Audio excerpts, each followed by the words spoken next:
महाराज शुद्धोधन, इस नन्हे बालक की कुंडली में राजयोग नहीं है। आपका ये बालक बहुत प्रतापी बनेगा, लेकिन क्षमा कीजिए महाराज, इसकी कुंडली में उत्तम ग्रह योग है, अर्थात ये बहुत बड़ा सन्यासी बनेगा। इतना सुनते ही महाराज शुद्धोधन के पैरों तले जमीन खिसक जाती है।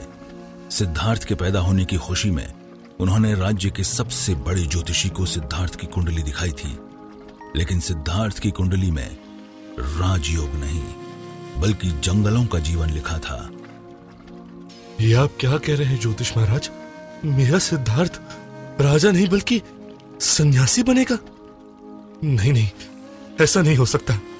जरूर आपसे कोई भूल हुई होगी। एक बार फिर से कुंडली देखिए।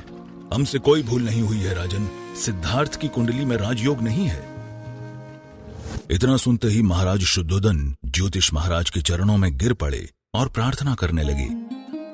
मेरे सिद्धार्थ को बचा लीजिए स्वामी, वो मेरा इकलौता वारिस है। शाक्य वंश का भविष्य अब आपके हाथ में है। ये आप क्या कर रहे हैं महाराज? खड़े हो जाइए। नियति ने जो लिखा है वो होकर ही रहेगा, उसे कोई नहीं बदल सकता। लेकिन क्या स्वामी जी? कोई तो उपाय होगा। राज दरबार में सन्नाटा छा गया था। सारे संतरी, मंत्री और नगर के लोग ज्योतिषी की तरफ उम्मीद लगाकर देख रहे थे। ज्योतिष महाराज ने दोबारा से सिद्धार्थ की कुंडली को देखा। राजन, विधि का विधान तो कोई नहीं बदल सकता, लेकिन जीवन के दुख दर्द देखकर सिद्धार्थ के मन में वैराग्य का भाव जागेगा।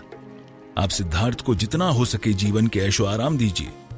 उसे कभी नहीं पता चलना चाहिए कि मृत्यु क्या होती है, दुख दर्द क्या होता है, बुढ़ापा क्या होता है। ज्योतिषी की बात सुनकर महाराज शुद्धोधन को एक उम्मीद मिल गई। उन्होंने तुरंत अपने सैनिकों को आदेश दिया, राज्य के बड़े बड़े कारीगरों को बुलाओ। हम अपने बेटे सिद्धार्थ के लिए एक नया महल बनवाएंगे, जहां दुख दर्द का नामो निशान तक नहीं होगा। सुनो सुनो सुनो, सभी नगरवासियों को सूचित किया जाता है कि महाराज शुद्धोधन ने राज्य के बड़े बड़े कारीगरों और मिस्त्रियों को दरबार में बुलाया है। भैया, सुना है महाराज शुद्धोधन अपने बेटे सिद्धार्थ के लिए एक नया भव्य महल बनवाना चाहते हैं। और मैंने तो ये भी सुना है कि महाराज शुद्धोधन को जिस कारीगर का नक्शा पसंद आ जाएगा, महाराज उसे हीरे मोती और सोने के आभूषण देंगे। छोटा मुंह बड़ी बात। सिद्धार्थ को पैदा हुए अभी कुछ हफ्ते भी नहीं हुए हैं और महाराज शुद्धोधन अभी से सिद्धार्थ के लिए महल बनवा रहे हैं। महल नहीं, अपने